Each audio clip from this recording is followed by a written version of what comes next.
I can see it now, eh? Yes, we're live. Oh, cool. So I can share it right now? Cool. Yes. So hi everyone. Since Tobias started talking while we were going live. Hi everyone. I'm Christian with Sorry. Cryptic Hybrid. Welcome to today's second live stream. A very special one that really gets Monday going and really got me excited for the week. You know, Mondays are hard, but we're gonna make it even harder because we're gonna play some Hellbound and we're gonna find out about this game that's in development right now from Tobias at Saibot Studios. Hi Tobias. Hello. Hi there. How's it going, man? It's going pretty well. I'm really pumped up. You probably, I mean, you can see how my adrenaline, how my voice goes like faster and faster. It's it's Monday. It's a slow day. It's a slow day, but I've done a live stream already. I've had a game crash on me while I was recording, but right now I can relax. I can kill some freaking demons, and I can hear you in your lovely accent. Tell me about Hellbound. Just just go right in. Tell me about the studio first, and then let's hear a game pitch on Hellbound, the elevator pitch, which I really like. We are Saibot Studios. We are from Argentina. That's why my accent is so rare to say. And sorry for my English, first of all, but I'm doing my best. That's for sure. So Hellbound, we are a team of 5 people. We have been working at Saibot Studios for about 5 or 6 years, and with Hellbound, we already have 2 years or even a few months more of development. We started in 2016 with some pre-production with concept art, sketches, and some tests in the mechanics, and we officially started working full time during 2017. 2017, yeah. Hellbound is a fast-paced first-person shooter inspired by the classics of the 90s, like Doom, Quake, Duke Nukem 3D, Blood, and so many other greatness from the 90s. Those were games I loved playing back in the day when I was a kid.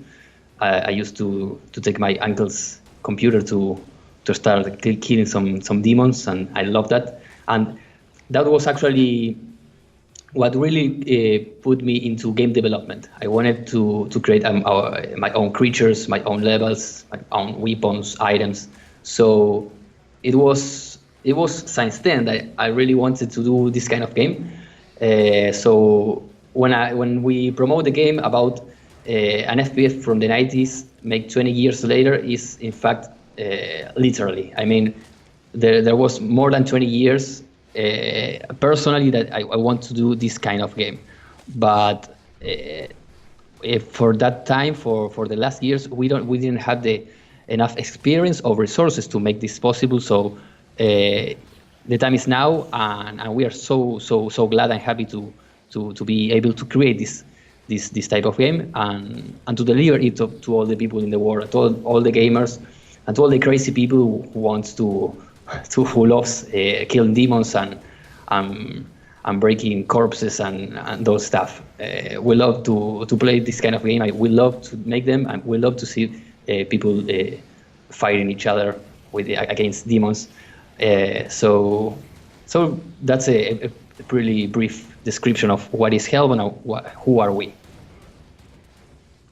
Okay, so just for everyone who's watching, right now I'm playing a free-to-play build called it's the survival mode, right? It's the survival mode of Hellbound, which you can try right now. It's available on Steam, and just see the link in the description below. Now, as you can see, it looks very modern in terms of visuals. It's we're going to talk about the technology right now. It looks really good, and it really feels, as I mentioned, privately earlier, it really feels like an old school shooter. But we're going to talk about more like what that means exactly in terms of, especially in terms of the gameplay, right?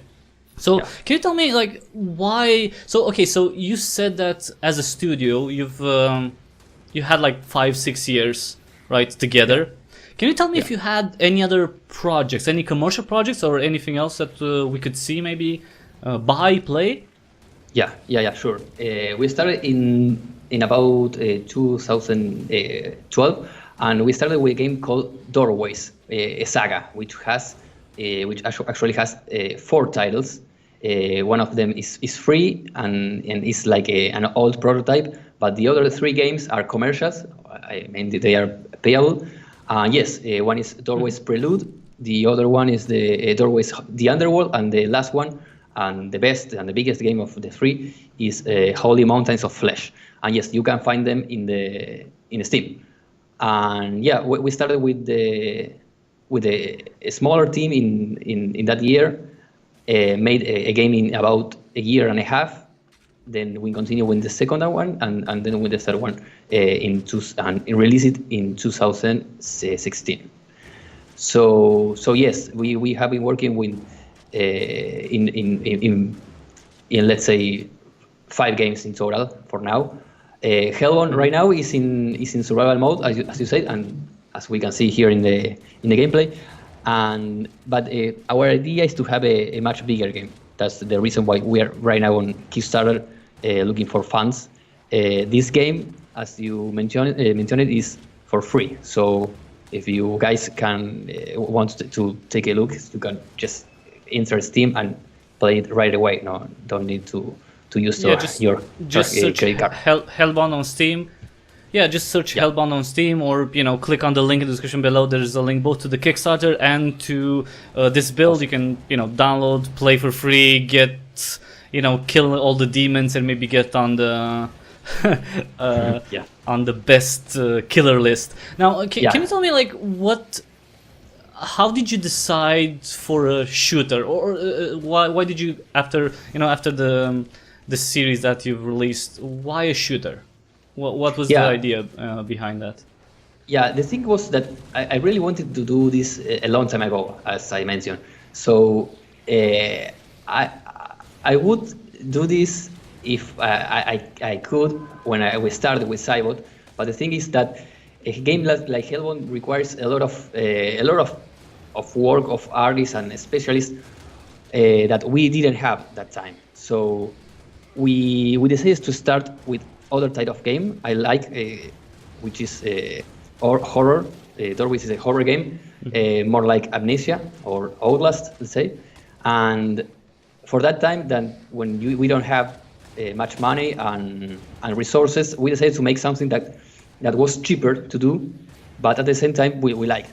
So we couldn't do much characters, animations, and other expensive type of things. So that's the reason why we didn't do this before.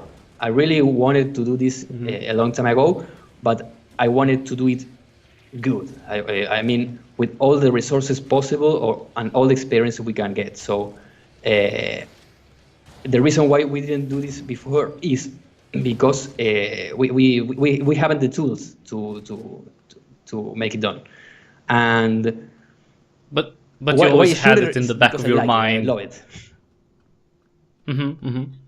Okay, that's cool, and that's also proof that you have some. You can see about the things in common between Doorways and Hellbound is all the dark side. I mean, all the dark creatures, demons, blood, gore, all this stuff are most probably going to be in all the games, because I don't know, I love it. I love all the action and the gore and things like that. I don't know why.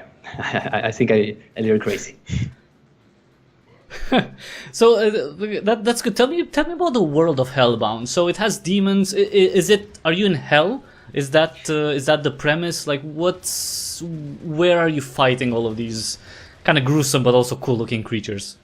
Yeah.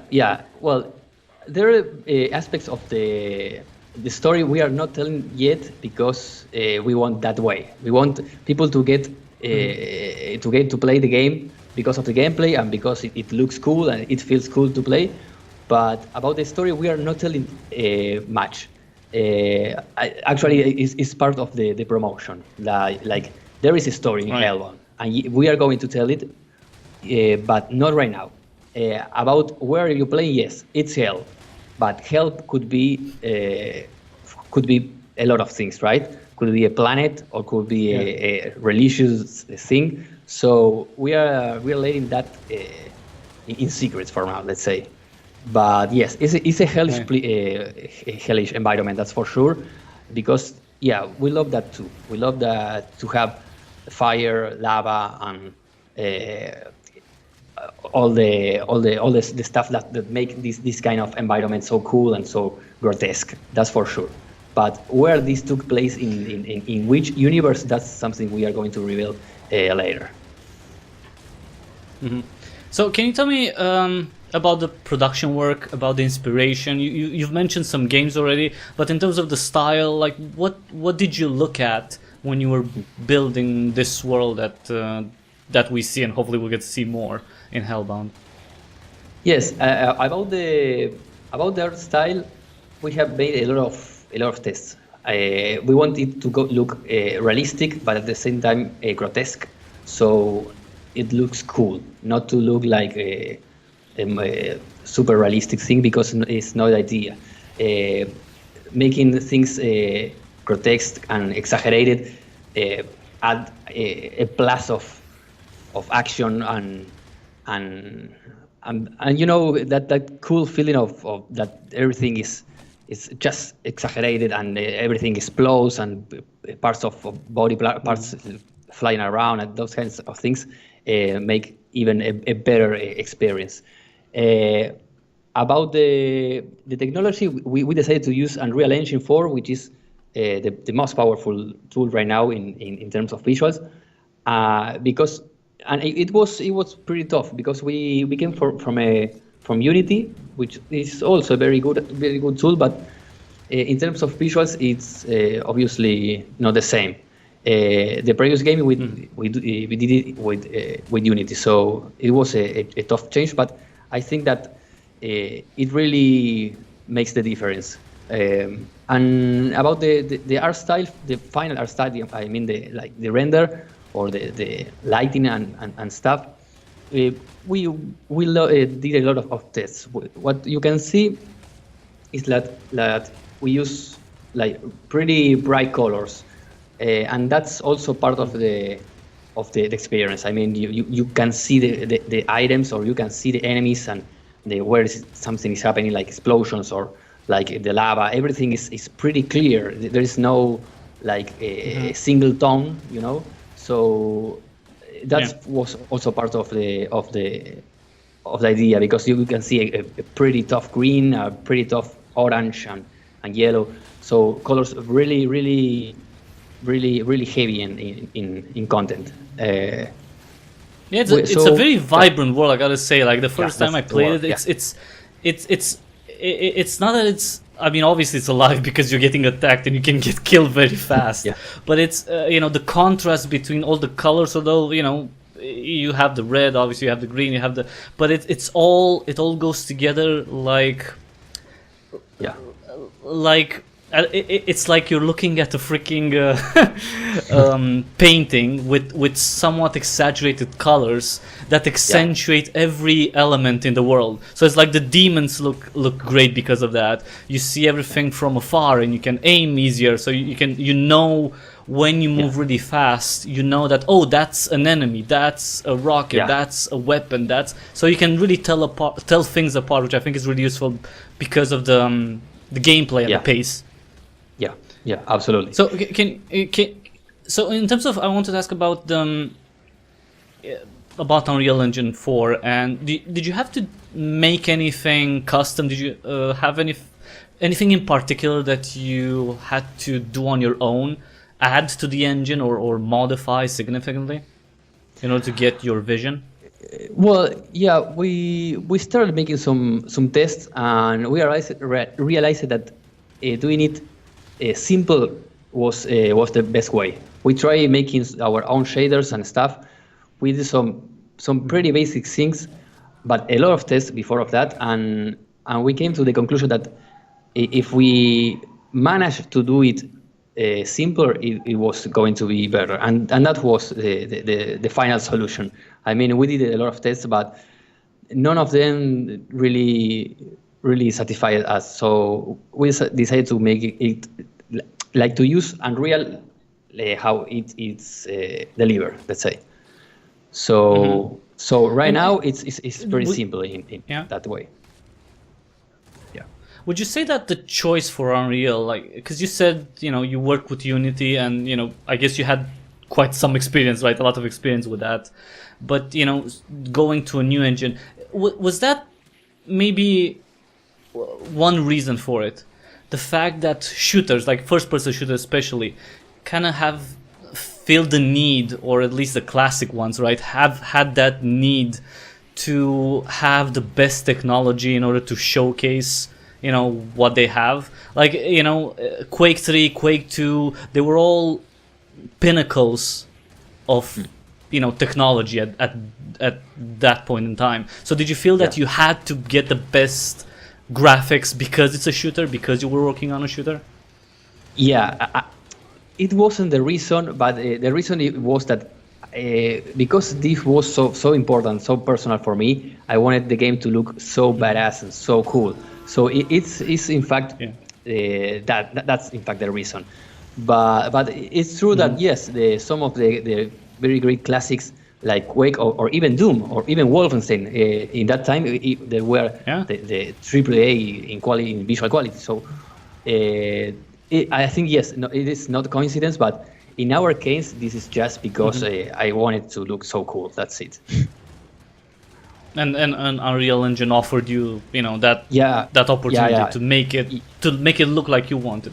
Yeah. It got we as I told you, we did a lot of tests, and it wasn't like a plug and play thing, but because Unreal has that, like other timing to development. Yeah. So in Unity, everything comes pretty fast, which is super cool. More for prototypes or smaller games.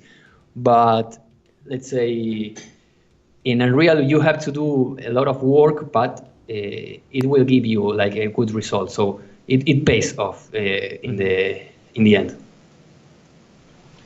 And also with every new update that Unity releases, everything that you've made previously was not working properly, right? That happens. Yeah, that happens. Because I hear that all the time. It's like, they released a new update and now that thing doesn't work anymore, or that thing doesn't work anymore. So it's but to me it's amazing. It's like every new on Unreal as well. Yeah.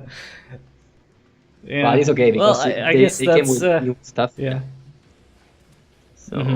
So let's talk a bit about more about the world. Does your character have a name, a personality, anything that will make him? Is it just a nameless, faceless grunt, or is he something more than that?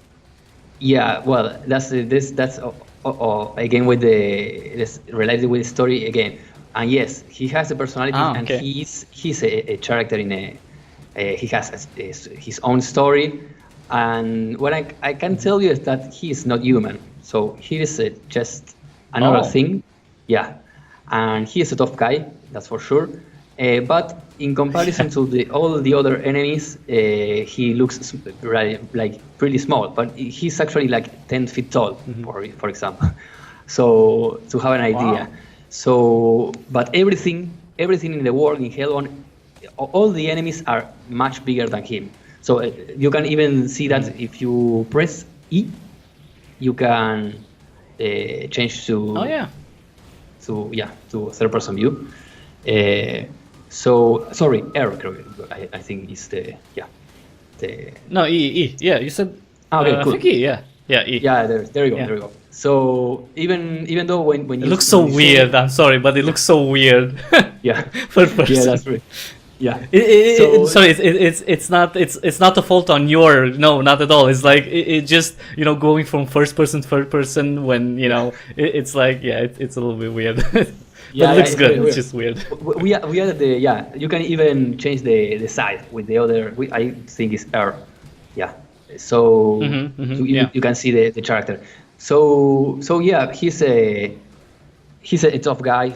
So really very like the classic stereotype of huge guy, badass, and those stuff, with all the scars and all the pain from other battles. And yes, he has his own story, but yeah, that's part of what we don't want to spoil right now. Okay, let's talk about something that's technically not spoiling because you get to see them in the survival mode, right? That's available. Let's talk about weapons. It's a shooter. You shoot a lot. Come on, tell me what you have right now and what you have planned, if you can share anything about the planned weapons. Yeah, sure. Well, about the weapons that are right now in the game, we also made some tests, but we wanted to make it simple again and really focus on the very classic weapons. We want to have the first 5 weapons to wear as classic as possible, but also add some little tweaks. So you have your own first weapon, should be like the pistol or the revolver in a lot of games from the past, which is like a simple shotgun. So the difference is that you have infinite ammo, because you need a lot of ammo in this game, or at least for the survival mode. You can aim with it, so you have all the weapons have a secondary action. With a simple shotgun, you can aim, so to have a little better aiming. Yeah. So, and the reason why we did like a shotgun and not a one-handled weapon like a pistol is that we want everything to be like that grotesque. Like even the most basic weapon is a two-handed weapon. Everything is like, there's nothing small in this game. Everything is grotesque. Then you have the fits. Also, I mean, you can punch your enemies, but really right now, at least right now, is not recommended at all, because you are going to get hit a lot. But you have what we call the head crusher, which is like a bat, a big, huge bat that like you can use. Also, which also has infinite ammo, of course, but it does a lot of damage. So if you are in close distance with some of the toughest guys, it's a good. It has good results. And then, well, you have the triple shotgun, which the triple shotgun will be like the shotgun in most of the classic games, and it has the particular action that you can shoot like the one single shot, or you can shot the 3 shots at the same time. So if you see a lot of enemies together, you can use it and just get a lot of frags in once. And then there's the Indolora. We call it the Indolora in Spanish. It's like it would be like painless, and it's like the machine gun, so or chain gun. It's the automatic weapon, and it also has aiming as a secondary action. Here in this survival mode, the aiming is not that effective, but we really think the weapons and the secondary actions as well, like for the campaign. So we think that they will be useful, the secondary actions in campaigns where you can see enemies really far away and you need to aim. So because here there is no really a reason to aim at, I mean, you can aim, but yeah, it's an arena. It's a relatively small arena. Yeah, exactly. Yeah. And well, I mean, it's a pretty close quarters combat. Yeah. Yeah, exactly. So yes, it's more like close combat or mid combat. So yes, but we added it because thinking about the campaign, so for someday. And the last weapon we have here is the rocket launcher, which couldn't not be there. I mean, it has to be there. Yeah. So it's the classic rocket launcher that does a lot of damage in area. So it inflicts damage to much of the enemies that are around, but also may damage yourself, of course, because of the explosion and that stuff. And the particular thing about the rocket launcher here is that the secondary action is a grenade launcher. So you can throw grenades with the secondary action, which I didn't see that in other old games. I mean, you used to have the rocket launcher and then the grenade launcher. Well, here you have the option to do it both things with the same weapon. And if you press and keep pressing the secondary action, you can throw the grenade faster and even farther. That's it. So those would be the basic weapons which are right now available in the survival mode. But the idea is to add up to 10 weapons. I mean, like all the key codes, all the numbers have a weapon assigned, and for that we have already defined them, but we maybe make some fixes on the roll. You know, I mean, we want people to test them and also get some feedback about what they think. But the bigger weapons will be like the most separated from the classics. There's also going to be something like the BFG of the plasma gun. We will have those kind of guns, but they will also have some tweaks to look cool or just to adapt to Hellbound itself. So we are not really revealing that yet, but yes, our idea is to have the 10 weapons, that's for sure.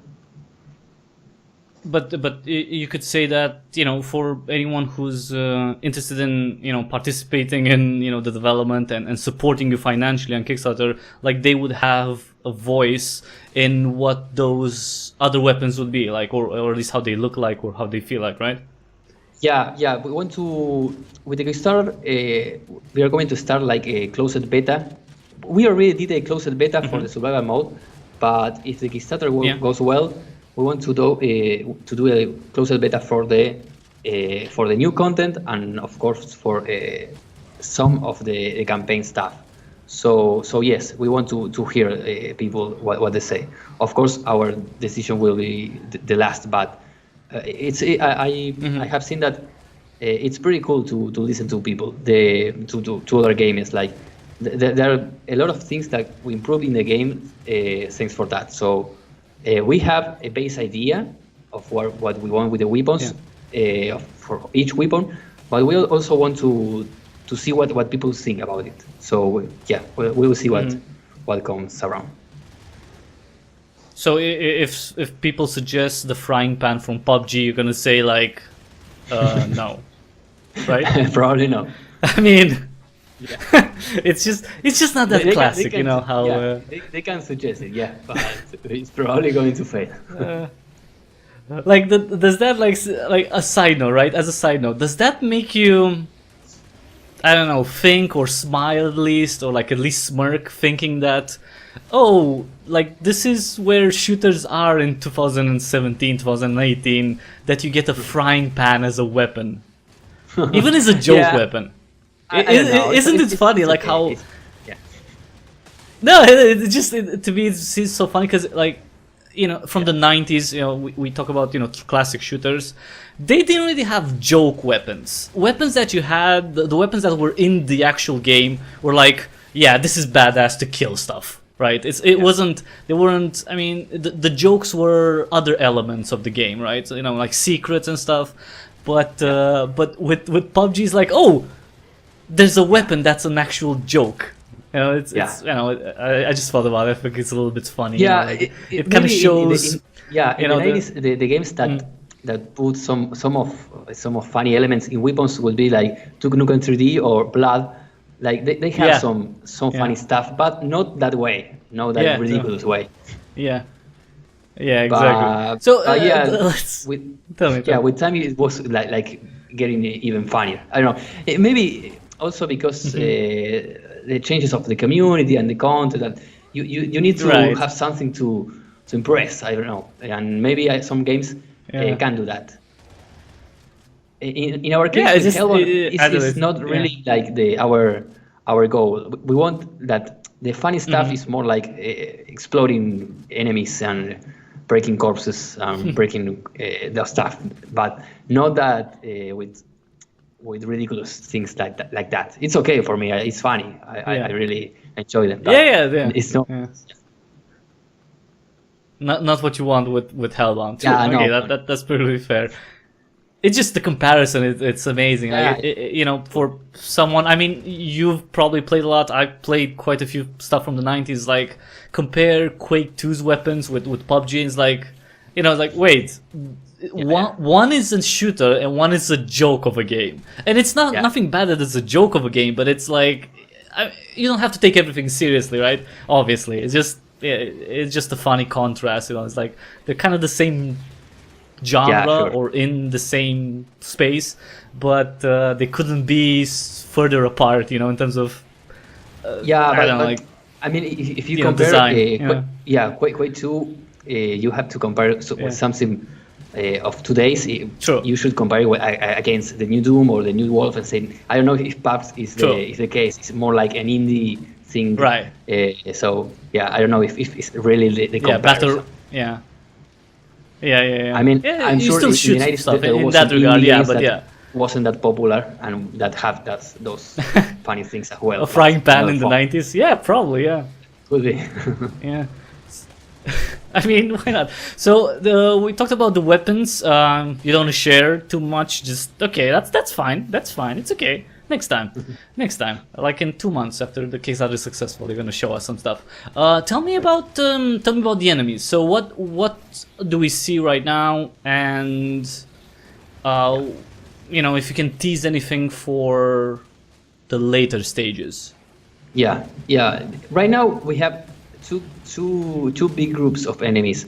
There are the Hell Knights, which are like the soldiers, and then you have the demons, right? So our idea is, in fact, to make not only more of this kind of inside these groups, but also to have another groups like a bigger, really big demons is one of the ideas, but that's a lot of work and a lot of technical work.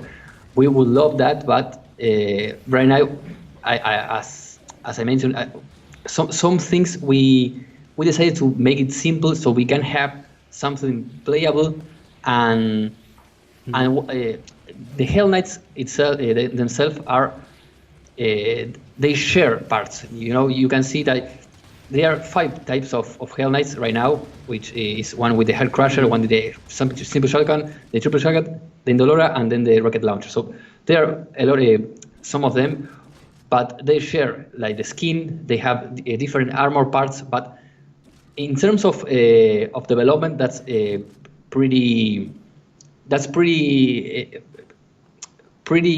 easy. I'm going to say easy, but it's very practice to make it like practical, using, right? Yeah, practical. Yeah. That's the word. Thank you, man.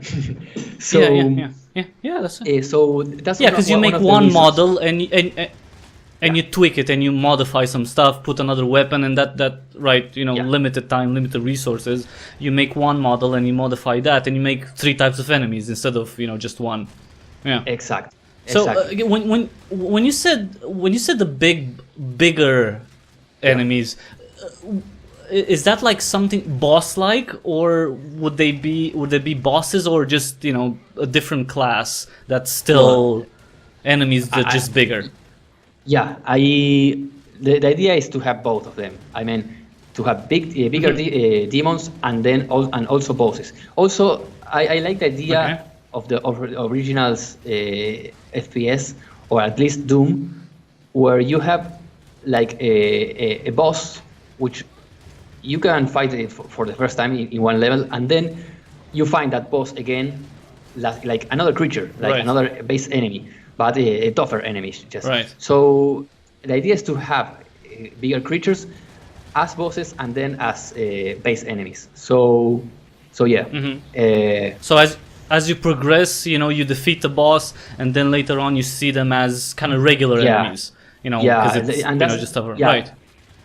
That's is practice, but at the same time it gives you it's like it gives you a feedback like you are getting even more badass. Like now who was the boss now is just a regular enemy. Right. But by the way, you should another pick up grunt. He's just bigger. Yeah, you should pick up the hell damage, What? which is in the center of the map. I don't know if you see it. Yeah, I have to get there. Well, speaking of that, right? Thank you because you mentioned that. Tell me about the power-ups. So, in addition to weapons, obviously, different types of weapons. There also will be power-ups. So, what are the power-ups? What are those available right now? And if you can tease anything that. Yeah, sure. That we'll see later on. Yeah, no problem. So, power-ups were most inspired by games like Doom or more like Quake. Like they obviously gives you better attributes.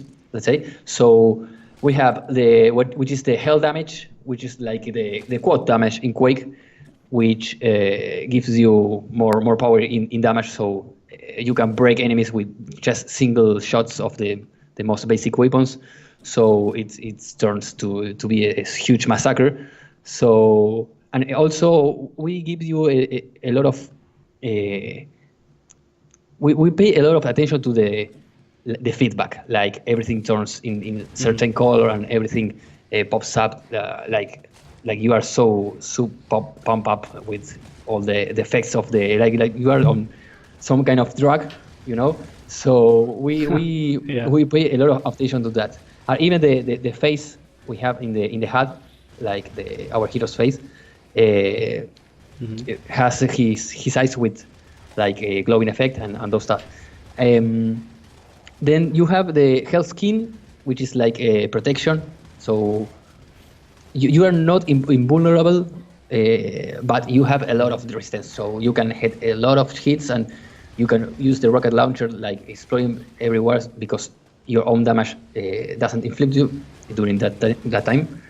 And finally you have the health speed, which as it sounds it gives you the ability to run a lot faster, and also the delays between shoots of the weapons are shorter, so you can shoot a lot of shoots in less time. So there we go. That's the hell speed, the green one, which should be in the center of the map. No, you die. I just died. It's okay. It happens. It's fine. Can't believe I'm like 1,371. Jesus, it's okay. It's alright. It's fine. Yeah, there's some crazy fine. people that like it was like an hour or 2 or 3. I don't know how this guy does. Wow. Yeah. Well, I can skill, right? Yeah, that's the idea. Yeah, the idea is that people get better every time they play once, and I mean every time the people play it to get stronger, to get better, and not like paying stuff. I hate that things. From the current days, there's much of that. If you pay, then you have you level up or those things that I really don't like a lot. Yeah. So in this game, it's like so wait. You get better if you play more. So you're telling me you won't have loot boxes? Come on, you can't say that. Come on, you can't just take that off the table. It's 2018, really. We are trying to avoid it at all costs. So hopefully we don't need that at all. Come on, like a nice box with a skull on it, like a demon skull on it. Come on, it would look cool. It will look cool. Yeah. No, okay. Okay, so one thing that I was, because you were talking about the obviously the power ups and everything, and how your character looks. Is he on steroids? Like, you can be honest. He looks a bit like he's taken like testosterone or something. He doesn't look like he's. I mean, you said he's not human. Yeah, that's the thing. He's not human, and his race is all the guys are like him. Like he's like a regular guy in his race. Mm-hmm. So he really looks juiced up. Like he's just super tough. Yeah. Okay. He just looks really, really juiced up. But okay, if you say that's how his people look like, then damn. Yeah, I mean, are there any females of this? Yeah. Yeah, Like, they yeah. are. And Are you yeah, thinking we actually? Are you thinking of a player model like that? Yeah. yeah, we actually our first stretch goal in the Kickstarter campaign is to add a female version of Hellbound. So we want that. We want a. Obviously, you can imagine that it is not going to be the classic pretty girl. It's going to be like a badass like Hellbound, No. but female. Yeah. Yeah. So Yeah. yes, we Yeah. Actually, want that. that would be pretty cool to see. Yeah, Yeah. yeah. You can imagine like a Sarah Connor, but with a lot of muscle. Yeah. I'm just thinking like scars, like muscle, Yeah. like really muscly arms. I mean, you know what? I really like what you're doing in terms of the style. So I'm sure, however you make it's gonna look awesome. So that's no. Tell me about people, right? As I mentioned, people can experience already a little part, right, of Hellbound if they go to Steam and get the survival mode, which is free. Again, it's free for Windows. Anyone can play it. Anyone can download it. Give feedback. If you like it, consider supporting on Kickstarter. Let's talk about the gameplay that people will and do see, because you have this tagline, right? 90s FPS first-person shooter 20 years later. What does a 90s FPS mean to you in terms of the gameplay and how it's different from, the AAA shooters of today? Can you give me a few things? Like what's different? What do you say, like, oh, you know what, this is definitely 90s? Yeah. I think that the most important part is like the non-stop action. I mean, you have games like even the new Doom, which I really like. It's all about action. That's super cool, but there are some things that I don't really finish to like. Like you have those glory kills, which look super cool, super badass, super cool animations, but at the same time, like they stop you the action. Like you are invulnerable during those moments. Yeah, and I don't like that. Yeah. I like when you are in battle, you shouldn't stop shooting and moving around. So that's one of the things from the 90s like I really love the most. And I think some of the games that I really like from the past 10 years, I would say, are from the saga of Zero Sum. If I have to compare Hellbound in terms of gameplay, I would say it's more like Zero Sum than Doom, or even the original Doom or Duke Nukem, in terms of gameplay at least. So I think Zero Sum really did a good job in that. It also has something that I could not agree in terms of design or decision, but in terms of gameplay, I love it. That's really a non-stop action from a modern era. So yes, I think that's one of the things. Then I compare it to other modern games. Also, I like that in Hellbound you are in battle. You are not hiding or like waiting or nothing. Crouching, just sniping. Yeah, that's it. Exactly. So one of the things that really want to with Hellbound, which is also in games like Zero Sum, is that you are in battle every moment. So you can get shot. It's super cool. You can get a lot of shots, but you can recover, and you can move forward, and it's everything fine. And if you die, you do it again, and it's super cool.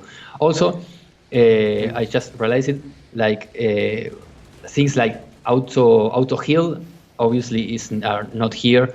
I mean, you can smash your enemies and like take their hearts to heal, but nothing like auto heal. Like you have to make your own battle. The game is not going to help you if you don't fight. Yeah. Sorry, go ahead, tell me. Then I have a few things to say about that too. Yeah, I think that those are two of the most important things, like the non-stop and fast-paced action. Yeah. Mm-hmm. Yeah, exactly. The fast-paced. That's the first two things that stood out for me when playing Hellbound with the closed beta, and now with the survival mode that's again available for free for everyone. Yeah. The style, the visual style, which is it's refreshing and unique at the same time, while also taking you back to classics. I guess especially Doom, right? That's definitely, and maybe Quake a little bit. But second thing, the movement speed of the character. To me, I don't know how anyone feels about it, but to me, it's most shooters that I have played in the last 5 years, let's say 5, even more than that. Yeah. It's like the character is slow. I'm not like, and me playing other games like from the 90s and stuff. It really feels like the games are slower in terms of the player movement. I think Quake Champions is maybe a game that recent game that is not as slow, but Hellbound is definitely fast paced when it comes to the player movement, which is, I think it's so important when it comes to putting your skill into practice and having that feeling of you're always in battle, you're always doing something, you're never leaving action. You're always strafing, you're always moving, and it's like it's insane everywhere you go. Yeah. The speed was is totally one of the main things here. You have to not only fight and try to avoid being killed, but also you need to reach all the arena every time. I mean, you need to move from here to there to pick up items to fight the guys. So you need to be as fast as this guy is right now, and we have made a lot of tests with that too.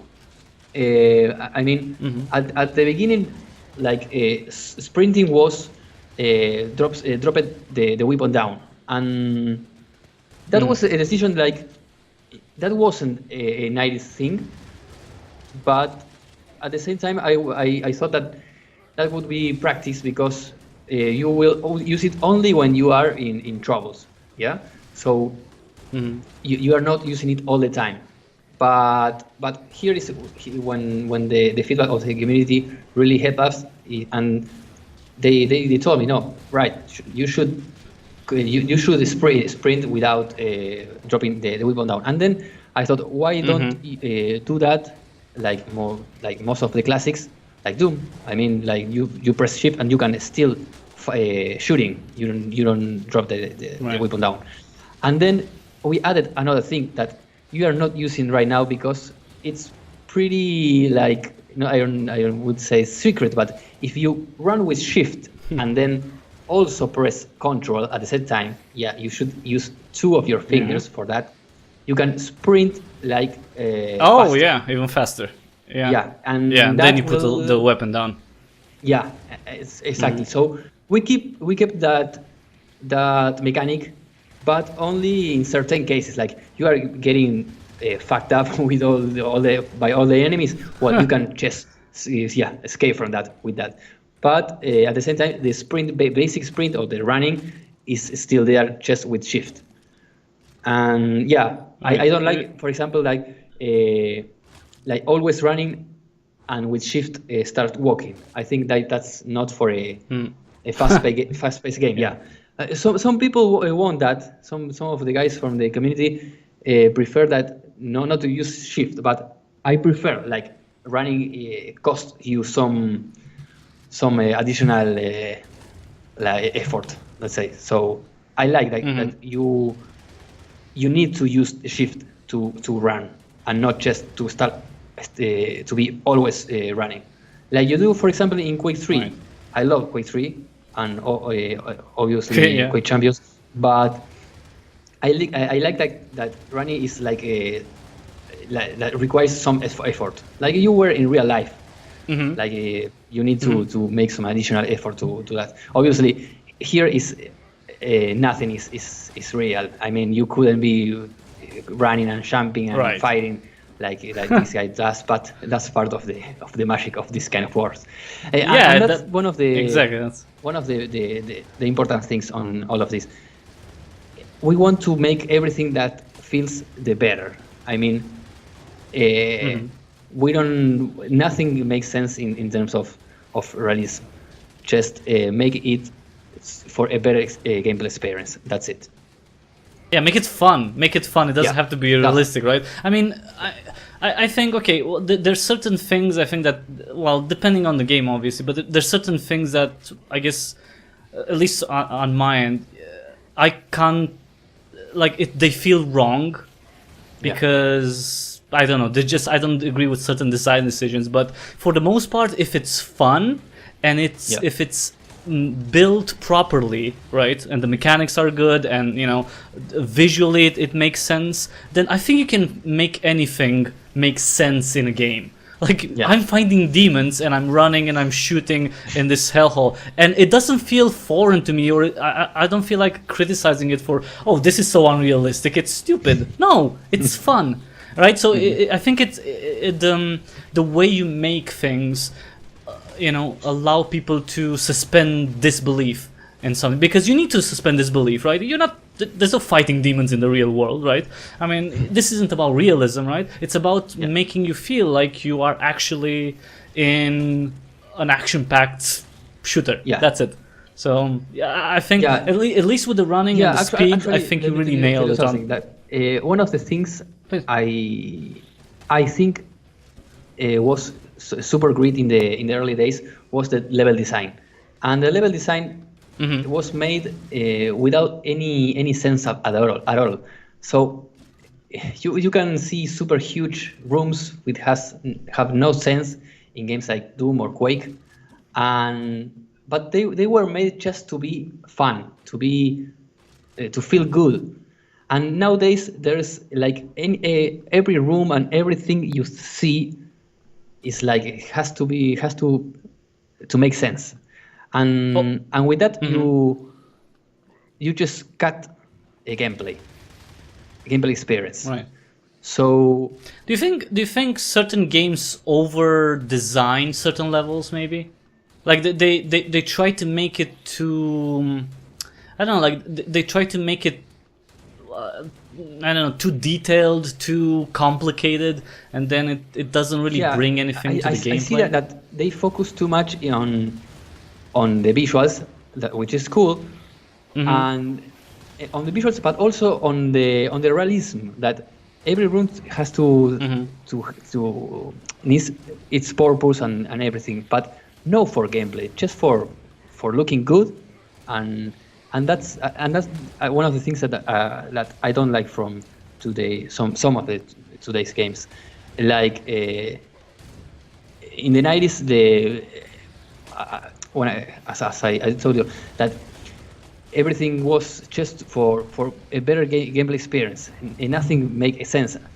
So it was focused really on gameplay, and we want that for Hellbound too. So hopefully we can make the campaign, and that would be like our target, like focus on gameplay, and then make that to look good.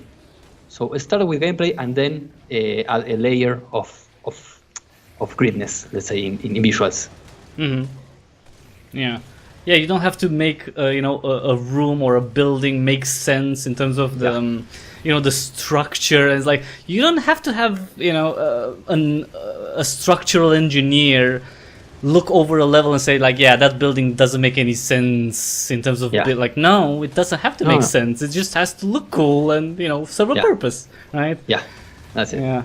Yeah, too. It's you do see that a lot. It's like, just make it fun. It doesn't. I mean, it could be a huge demon head with tentacles sticking out, and some weird, I don't know, spider legs and something. If it looks cool and makes sense, then it's gonna feel good. So it's depending on So one thing that I wanted, because you mentioned Quake 3, okay, because I have a little. I mean, I don't want to get into an argument with you, but since you mentioned Quake 3, Quake 3 or Unreal Tournament? Better. Tell me which one you like. Do you think was better? Well, personally, the thing is that personally I was on the most on the ID games, I really like the Unreal games, Yeah. but I was in that time at least I was with Quake full time. But it was just because I was playing games like Wolfenstein, Doom, Quake, so I was with ID, let's say. But it's nothing against the Unreal games. I really like them too. Yeah. But yeah, Yeah. about if I have to compare like the two classics from the 1999, I mean like Unreal and Quake 3, I prefer Quake 3 because it has that super speed, which we also try to achieve with Hellbound. I really like that with like a competitive thing, which both have, but Quake like took it to another level with the speed, with the jumping and all the rockets flying around, like super crazy in that aspect, and really like it that more than the Unreal games. But again, I really like those other games too. Yeah, you know, now that you mentioned it, it is really weird because back then there was really that type of like tribalism when it came to Unreal and Quake, didn't it? Like there were people who liked, you know, Doom and Quake and, you know, the ID stuff, right? id Software stuff, and then it's like, you know, the Unreal camp. It's kind of a weird thing if you think about it, because I've heard people like that, you know, saying that, yeah, I'm, you know, I was a Quake guy, and then, you know, I was an Unreal Tournament guy. It's like, okay, that's interesting. To me, like, I always like Unreal Tournament more, but I think, you know why? One of the reasons is because it had software rendering back in freaking 1999. If anyone remembers software rendering, that was awesome, by the way, and it's never coming back. But it was just a rendering thing. It was fun. If you didn't have a dedicated 3D card, and I know, you know, everyone has a dedicated 3D card now, that was a gold mine. You know, fun times, all times. So let's talk a bit about the content, because okay, so you put out this survival mode. Can you tell me why did you put this out, and why is it free? Like what was the idea behind, you know, making this specific mode and making it available for everyone? Yeah, well, we started like at the beginning of development. We like have some ideas of how to make this, and so that making a full campaign from the start, it will be like a lot of work, a lot of content, and of course a lot of money and resources. So we decided to make the mechanics and the basic content to have something playable. So the survival mode give us like the opportunity to have that and to reuse the same level, the same enemies, add more content with each wave, but you don't leave the arena, you don't leave the Iceland. So that was a lot cheaper for us. So we could start like focusing on a campaign, but we will fail in terms of gameplay duration. I mean, you can play. We could do like one level, but then that's it. I mean, you don't have much to play. Here you can play and die and play again, and you can play for hours if you like the game. So I think it was a good idea, but at the same time, it's not what we really want. We want to make the campaign, but as I told you, and as we are looking right now in Kickstarter, we need money for that because that's a lot of work. Mostly because of the new content, you know, all the mechanics, all the things. I don't know, you open a door, the keys, and elevating platforms, switches, all those stuff are content, are like features, like we need to do specifically for a single player campaign. But things like enemies, weapons, they are in both modes, so we can reuse that. We can use we can make the survival mode like it's right now, or Yugi can also use those features in the campaign. So I think it's a pretty smart movement, and the thing that we release it for free on Steam right now is because of the Kickstarter campaign. So if you play the game for free, you don't have nothing like loot box or skins or those things, but you have only a banner at the when you close the game that says, if you want to support us to make the campaign, please come on and support us. So being the game for free, a lot of more people come to our campaign. If the game was payable, there would be like less people, and also would be people that already pay for the game. So we won't have that amount of people playing the game. So that was the plan. But of course, the idea is that, of course, to have a successful Kickstarter, but the final game with the campaign, which hopefully comes someday, will be payable. So because we need to recover our investments too, you know. Right.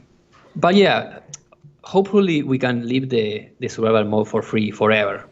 But that will depend on how things go with Kickstarter, because if we don't get on Kickstarter, like, we don't have nothing. You know, how the system works, like you get it all or you get zero. So in that case, which would be horrible, like we need to recover the money from somewhere. So we maybe put the survival mode as a playable version.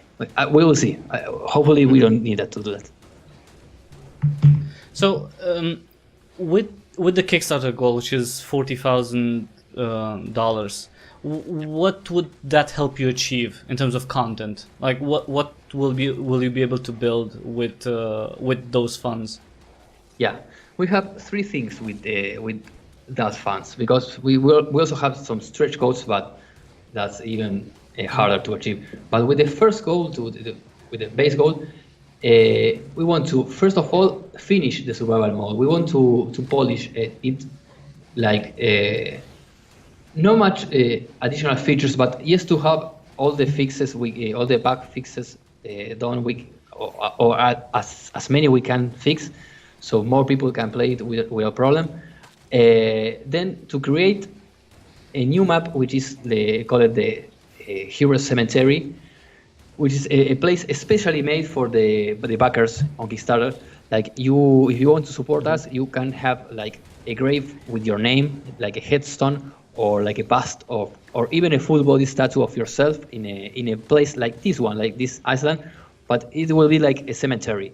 So it will have all the people that support us with a special distinction, like as I told you, like headstones, or there's also going to be like a big wall with all the names and those stuff. So you can have a place for yourself in hell. So I think that's pretty cool. And a lot of people it's a little macabre, I gotta say. So it's a little macabre, money, you know. Yeah. So with that money, one of the things is that to have another map, and with all that stuff in it.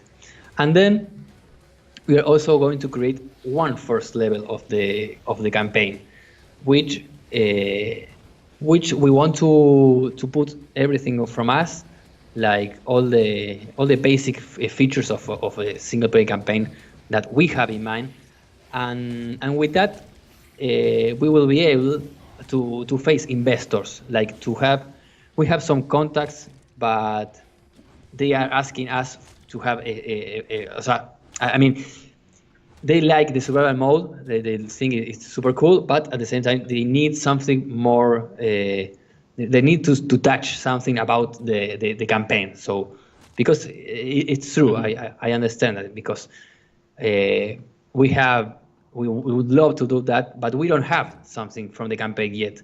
We want to do it good, not just doing in like in scratch. Like, we want to do it well. So that's one of the most important parts of the Kickstarter. And hopefully with we can get the rest of the investment. Yeah. So without naming any names, did any publisher or investor suggest to you that, if you have a successful Kickstarter, they will look into that more? Like, was that a requirement, for example? Like, getting at least some funds from a Kickstarter or crowdfunding in general, right? To, kind of spark their interest? Yeah, when we started the Kickstarter, we received a couple of mails that asking us what was our idea, like, our plan. It was in the video, but what was like our idea about the funds? I mean, it's obvious that with that money, 40,000, and you don't receive all that money. Like from those 40,000, you receive 30. So that's pretty sad, but that's the system. So the they fees, ask, exactly, like the fees and those stuff. So they asked me, like, is that enough to make the game you want? And because we can put the rest of the money and be your publisher or your investor. So yes, in order to have a publisher or investor, or at least a good publisher, or at least a medium-sized publisher, we need to succeed on Kickstarter, because else, in other way, they have to put all the money to make the campaign, and that's at least $40,000 more than if you have the Kickstarter done. Do you think that having a having a Kickstarter that's so successful, does that, do you think that shows investors or publishers that there is interest in this type of game, so yes, we are going to help you fund it? Do you think that's another element to it? That's in fact one of the things right now, because the Kickstarter is like, it's pretty tough, man. So I see that it gets stuck and you don't know what to do. I mean, we have tried a lot of things, any kind of things. We post things from Twitter or Facebook every time, and we don't know what more to do. The thing is that sadly we didn't get to any big site, just a few of the medium size, but that's it. So yes, we also have in mind the chances that a publisher would like to invest in the Kickstarter directly, but I don't really know if they like that. I mean, maybe it's not the way. But yeah, we won't have any troubles if they want to do that. That would be super cool. Yeah, of course. But can you because that's another thing that I like, how you pretty much I don't know if you've read my mind about like how like what questions I want to ask, but I like how you kind of say things that, I actually wanted to ask you about that. The media response to not necessarily only to the Kickstarter, but to Hellbound in general, right? Because you put out a closed beta that was right a couple of months ago. Now it's, I mean, even if you take the Kickstarter out, which we shouldn't, but just saying, you have this free first-person shooter that's available on Steam. So what was the response there? Like, what did you get from mainstream press, like YouTubers, streamers, anything like that? Well, the thing is that right now, or at least with Hellbound and even with the previous games, we have never get to a mainstream site, sadly. I mean, we have in some medium sites like Destructoid, for example, but I see that for indie developers, or at least, I don't know, from this part of the world, it's pretty tough. I mean, I know I really like the game we have right now, and people like it. I mean, it's not just like me.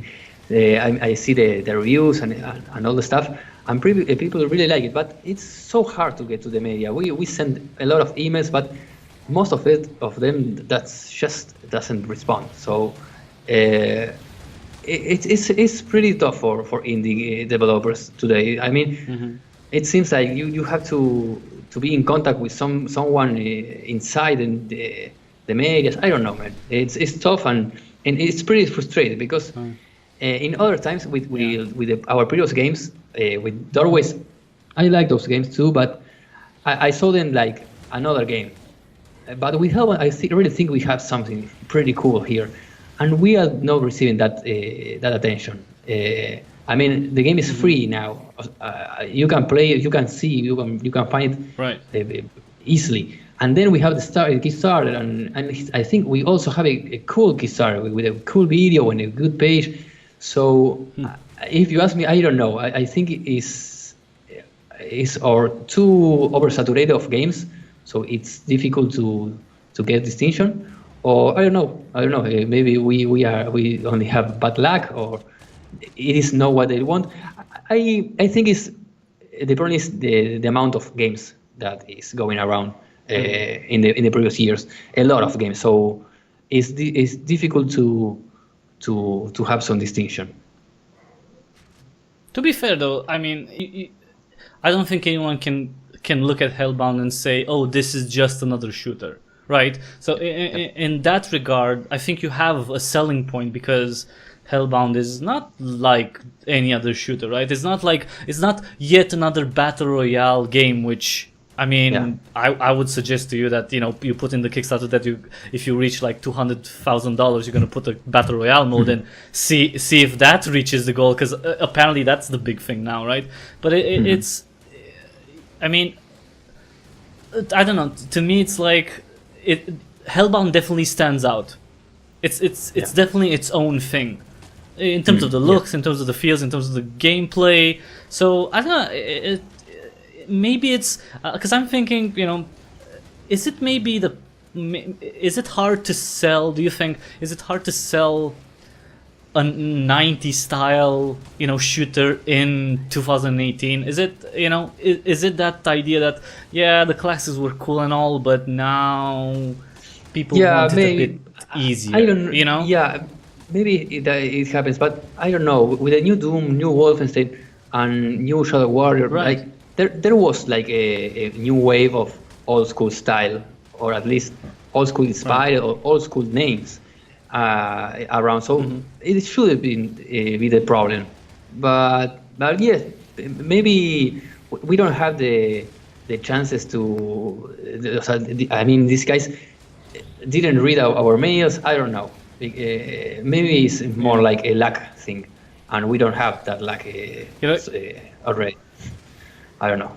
It's good that you remind me of Shadow Warrior. Like that came back. Like Shadow Warrior, even the first one, like in what, 96 or when it was released, that wasn't that much of a great game anyways. Like really, like no, it is funny because I mean Doom is a classic. It's a huge title. It's a huge name. It's a huge franchise. Wolfenstein made the genre, right? So that's no. But it's like, I mean, I'm not saying that Shadow Warrior was a bad game, but in terms of like 90s games that would deserve a remake, and it's like, really, Shadow Warrior? It's like, I'd rather have Hexen than Shadow Warrior. It's just this weird thing. It's like, who picks what to make? You know, it's kind of funny. I guess it's, you know, people who have the licenses and stuff. But actually, they should make a freaking Hexen. I don't know who has the rights to that. That would be great. Maybe Saibot. Maybe you could do that. Maybe you could pitch, you know, a Hexen remake. Hexen or Heretic, Oh, Heretic. Oh yeah, that would be. Yeah. Seriously, Heretic was a classic. That was really good actually, and that was quite different because, you know, compared to, I think it was even more unique than Duke Nukem was. Duke Nukem 3D was when it came out. I don't know. That's okay. That's my view on it, but Heretic was anyway, it's you know, classic games. Cool stuff. Yeah, all the inventory stuff is pretty good. Yeah, love them. Yeah, it's such a different, because back then there were a lot of clones, even if they weren't bad clones, they were good clones, right? Like FPS clones. But Heretic was this stands out. This is different. That had new and good ideas. So anyway, they should remake. I mean, instead of Shadow Warrior, they should have freaking made Heretic or Hexen. Cool. Anyway, that's Yeah. Classic. The thing is, like 90% of the people who would probably invest and like back Hellbound on Kickstarter probably weren't even born when Heretic was released, which is Yeah. kind of funny. But times pass. It's fine. It happens. So Sure. speaking of something that passes, but it shouldn't pass, I guess, because that's. Tell me about the music, because the soundtrack, I think Yeah. music was a big thing with the classics, and especially with id Software titles, right? So what are you doing with the music of Hellbound? Well, yes, it plays a pretty important part in Hellbound. So yes, we wanted to have something with metal, that's for sure, because of classic like Doom or Quake. My favorite was Quake 2, the music from Quake 2. Mm-hmm. But at the same time, we wanted to add some modern stuff. Nothing that really breaks it, but to add some industrial elements and like technological stuff. Like the game, the game has that science fiction part, because of of the weapons, of the places, or even the main character. So we wanted to add some of those industrial parts. And we have David Leville, who is the music producer and SPX composer. I mean, he does all the audio, not only the music, but also the sound effects and all the editions, even for the videos or promotions. And he's a freaking beast. So we have been working with him since the first Doorways. So he's the one, the oldest with me. I mean, from Saibot Studios.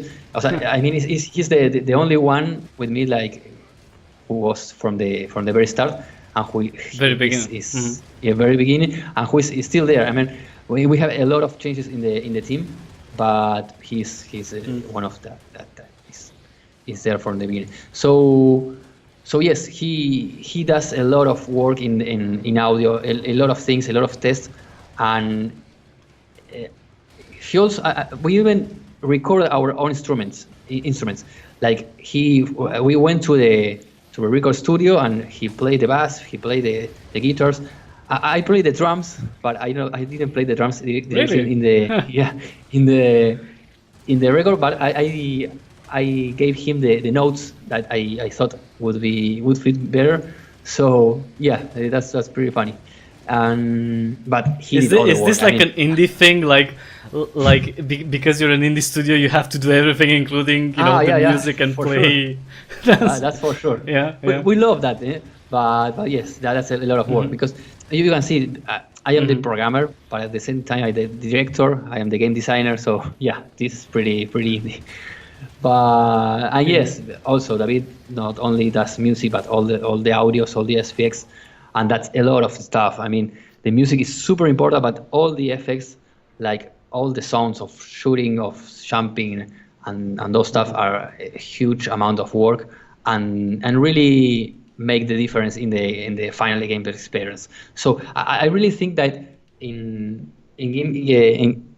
with this the game experience, you have like three things, which are gameplay, visuals, and audio, and that's it. You have three things. You can put like story or stuff inside gameplay or in visuals and audio as well, but I think that audio is as important as the other two things. So we really put a lot of attention of that part, because we think it makes the difference. And I really feel that. I really feel that when I'm going to play a game, the audio must be superb. I mean, it has to be to the same level of the other parts, because if not, I'm going to be out of the immersion. So yeah, we put a lot of effort on that part too. Okay, and for what it's worth, what's available right now, it's quite badass, and it's the type of music that really gets you pumped to be sprayed with blood as you kill stuff. You know, it's not rage. It's like adrenaline. I think. I know. I think that's how I would call the style. It doesn't make you angry. At least it doesn't make me angry. It makes me pumped up to go in and kill stuff. So I think that really works well, and it'd be cool to see more. Cool. Speaking of more, you mentioned the single player campaign, and that's obviously one of the big goals, and a Kickstarter stretch goal. But obviously, shooters multiplayer is very important, right? It's you can't deny that. So what do you want to do with multiplayer? What would you want to do with multiplayer with Hellbound? Like in terms of the modes available. Like what are you thinking there? Yeah, to be honest, we would love to have multiplayer, but there's a lot of extra work for that. So we maybe have that like a very very far thing. We would love it, but we prefer to achieve first the campaign and all the single player stuff. Now, if we are able to make it someday, I would love to do like a Quake 3 Arena style, like multiplayer deathmatch with non-stop action and those kind of things. Also with like capture the flag or destroy the enemy base and those stuff too, but mainly focus like deathmatch. Yeah. So no battle royale. Okay. Super fast-paced action. Yeah. Yeah, more like Quake. So no battle royale mode. Okay. Yeah. Well, that's it. Yeah. Oh, by the way, will there be rocket jump? Is there rocket jump? I haven't tried actually. Yeah. Is there rocket jump? There is no rocket jump right now, but yeah, it would be great to have it. Yeah. Okay. We have some guys from the community that asked for that for sure. Yeah. Okay, so that's okay. Hopefully that's gonna be, because I mean, when you have a rocket launcher, it's like you can do two things with it basically. Either like shoot really close to yourself and kill yourself, or just rocket jump with it. Or at least that's what I do with a rocket launcher. I aim like crap, and I kill myself or I jump really high. It's, what can I say? I'm rusty. It's old. What can I say? It's been some time. So tell me about the platform. So right now this build, right, the survival mode is available for Windows. Any plans for any other platforms, consoles, anything like that? Yes. We also have like some stretch goals for Mac and Linux. Like Unreal allows that, but we also should be able to test it. So we want to not only in PC, not only Windows, but also Linux and Macs. But we'll see. We started with Windows only because it's pretty practice in terms of testing, because we have Windows. So right now it's only PC and Windows. And yes, we want to port it to PlayStation and Xbox, but that's also like it's a thing that faraway plan. It's a faraway plan, but if we could get with the publisher, I have heard that they could took the development of the porting to the consoles, which would be great, because you're right. I really do. You could focus on the PC version. On the game. Yeah, on the PC version, and then there was another team that is specialized in importing, and they do that stuff. That would be amazing for us. So yes, the idea is to have it porting for both consoles, and even Nintendo Switch, but I don't know. We'll see. I mean, we want to do everything. Would that, like, what do you think? Like, like knowing like the performance of Hellbound right now, the survival mode right now, like on PC. Like, how do you see that, like, working on the Switch? I mean, realistically, would it work? I'm just asking. It should change a lot in terms of visuals, because of the performance. I mean, we have to cut a lot of polygons, but it could be possible. The thing I think is we should change the speed, because playing like this in a Nintendo Switch is another thing. But we want that too. Yeah, we want everything, but it depends on how things go in terms of money. That's the toughest thing right now for us. Can Okay, and I like how you mentioned polygons, and that's another thing that it's very 90s, I think, and it's pretty much gone now, and I kind of miss it. I don't know if anyone else, maybe I'm the only one. Remember, there was a time when game developers were bragging. That's not a bad thing, you know. They were literally bragging about how many polygons characters had in games and how many polygons were on the screen at any point in time. And I don't know. I really like that. It's like, yeah, our characters have 50,000 polygons, and it'd be like, wow, and you know, everybody would be floored by that. Do you have any numbers in terms of, you know, the characters and the enemies? Like, what do you have like that, or does it matter? Yeah. Do you think it matters as much right now? Unreal does a really good job in keeping things optimized, but yes, right now, if I am not mistaken, the Hell Knights have about like 40,000, and the main character, which is about 30,000. If I'm not mistaken. Wow, that's I think that's not a lot. I mean, you're using them well. Which have no clothes, are like 30,000. Yeah. Yeah, that's quite efficient. So I mean, it's, you know, they have a lot of details from too many, close up, but you don't used to see them. You only see them when you are, you know, the corpse on the floor. But they have a lot of work put on them. Yeah. No, it's just because they look great. It's just, you know, it's that whole thing. Is in the 90s it was a thing, you know, to say, oh, how many polygons a scene had, and like I remember, you know, games bragging like, oh, we have 200,000 polygons on the screen. It's like, wow, that's amazing. And of course, it doesn't mean that it looked good. It just meant it had a lot of polygons. Because it depends on how you use them, and well, they're bomb mapping and transform and lighting, all that stuff, old things. Now it's different. So tell me about the stretch goal specifically. So the campaign initial goal, right, is 40,000. What are the next goals? Yeah, we have. The first goal was to add the female version of Helgor.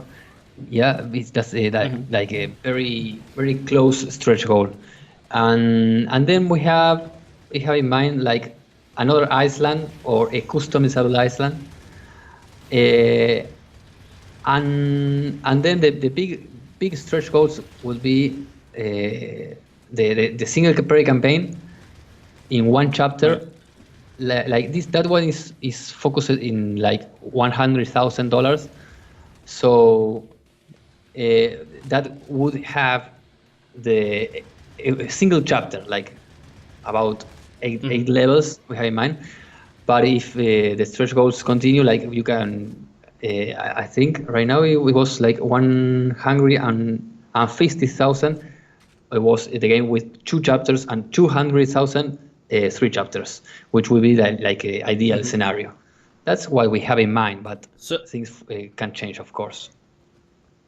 So, in terms of the story, you have laid out the 3 chapters already. Do you have, you know, an idea of what you want to do in terms of the single player campaign, start to finish?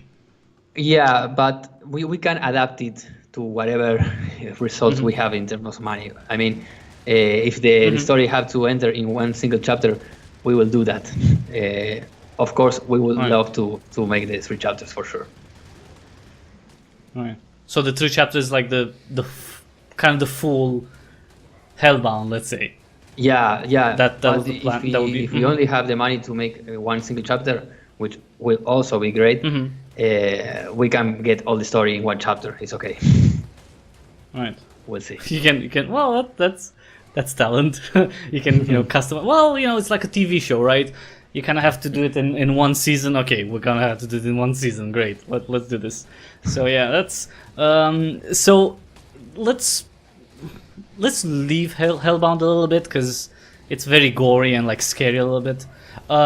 Tell me, what are you playing? Anything else in this time? Have you had any time to play anything? And everyone who's worked on the game, like what other games are you playing when you're not? Well, to be honest, busy right now Hellbound? I'm playing nothing but Hellbound. In fact, I'm not playing Hellbound. Right. I'm playing making the Hellbound and going with the Kickstarter stuff. So I'm not playing nothing right now. The last game I played was Quake Champions, and then Doom. Oh, yeah. So I can have a refresh of the modern 90s style games. So I'm not playing too much really. The rest of the team, yes, there are some guys that play more. They are all gamers, but right now myself, I am not. I am not really a gamer right now. I consider gamer more from the past, and of course I have to play Hellbound because I need to do it to make it. So, but I cannot tell you. I know all the games that come out. That's for sure because I need to know because I work on this. But I am not playing. I want to know how a game is about. I watch a video or something. Let's say faster, just to have more time focused on work. Right. So yeah. So, are you looking forward to anything though? Like something that comes out maybe this year or next, like. Yeah. I am waiting for Series Sam 4, sorry, and Race 2. Yeah. Oh, okay.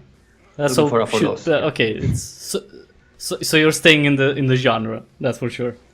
Yeah, because I have seen, of course, like Call of Duty Modern Warfare 4 is and those it was Modern War Call of Duty how Black Ops 4, Black Ops World War 2, the last year one. Yeah, and if Hellgore came to Quake Champions, I would love it. Yeah, and the new sorry, there was a comment. Okay, sorry, go ahead. Yeah. No, tell me, and then we're gonna. Okay, all the Battlefield. Yeah. So if Hellcore came to Quake Champions, well, you know what? Just spam whoever you know at id or Bethesda, because I think Bethesda is the one with the people who actually make decisions there, and say like we want Hellgore in Quake Champions. Who knows? Why not? I mean, I'm sure something can be arranged. Why not? Like if the money's right. Why not? Sure. That would be. I mean, seriously, if there's any team that Bethesda should like approach, I mean, why don't they approach you? Like they should be like, okay, we're kind of. I mean, we have a team that's doing, well, there are other stuff. They're making other stuff, right? It doesn't really matter. Like Rage, okay, you're making Rage 2. Other team, okay, we're making Wolfenstein 3. All right, okay. Saibot, what do you want to do? Well. Yeah, that would be great to have it. Well, we have this little project. Yeah. Yeah, that's some cash right there. That'll be. But you know what? Maybe that will come in a future release. For now, again, everyone, this is Hellbound. What you're seeing right now. If you want to play it, because you can play the survival mode at least. It's available on Steam. Tell me about the tiers, the pledge tier. So what are you offering in addition to the game? Like what can people get? So you mentioned the game. You mentioned obviously people can contribute with feedback on on the gameplay, on the weapons. The tombstone, right? Yeah. Well, what else? What else can they get? Yeah, we have like digital stuff, like the final version of the game, which will include the campaign stuff. We have a soundtrack, wallpapers, all the closed beta access, of course, which will be only for the backers. And then we have the Hero Cemetery, which is this place where all the backers are going to, or the backers that pay for a place there, will have like a headstone or even a bust or a full body statue. Yeah. And they will be remembered there. Yes. the names on a big wall, and then you have some physical gadgets like a physical version of the game with a big box. Also like the ones from the 90s. Also an art book with all the concept and the illustrations from our artists. Soundtrack in a CD, and even a statue of Hellgore, a 3D printed version of Hellgore from the cover with the demon's head and the base and the shotgun, and that's it. Then you have the biggest cheer, like he's coming around here in Buenos Aires. It's Asado with us and those stuff, but that's the toughest one. But yeah, you guys can check it out. The Kickstarter that has a lot of things to offer. Yeah, you can check it out. There's a link in the description below to the Kickstarter, so go there. At least, you know, if you don't want... Although, seriously, a vacation in Buenos Aires sounds really good. It's like, oh, I'm just helping these developers make a game, and you're actually going to Buenos Aires to have a lot of fun. And you know, because it's freaking Buenos Aires. So, yeah, that's... Like, if you want to have a good time this summer... You know, you could invest in that if you have the money. You know, if you're thinking of, you know, you didn't know, like, oh, where should I go this summer? Like, I want to go somewhere exotic.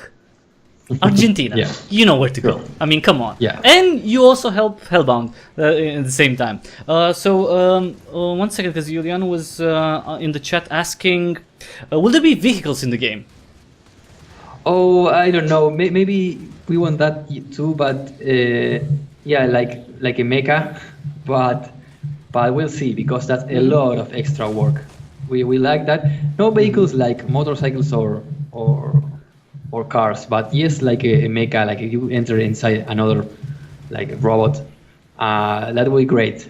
I love when you do that in games like Fear, or well, more recent games too, but like Titanfall. But we'll see, because that's a lot of extra work, you know, so we'll see. Another comment from question from Wacky Cleric. I kind of wonder if Helgor is a good guy. I mean, why is he in hell? He had a life of something. I would love to see a story in the future. Well, I think you mentioned a little bit of that. I mean, there is a story, right, around the character. Yeah. He doesn't look like a good guy, by the way. I mean. Yeah, sorry.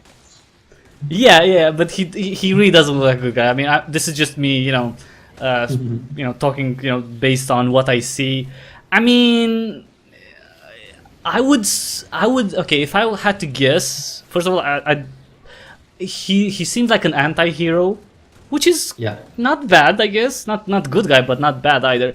And in terms of why he's in hell, well, he's killing everything he sees, so you can guess why he's in hell, because he pretty much. You know, the 10 Commandments, especially thou shalt not kill, he doesn't know that, so pretty much that's the reason. That I think it's safe to say that's the reason why he's in hell. So he kills a lot. I mean, that's that's my guess. You know, I'm just saying based on my guess here.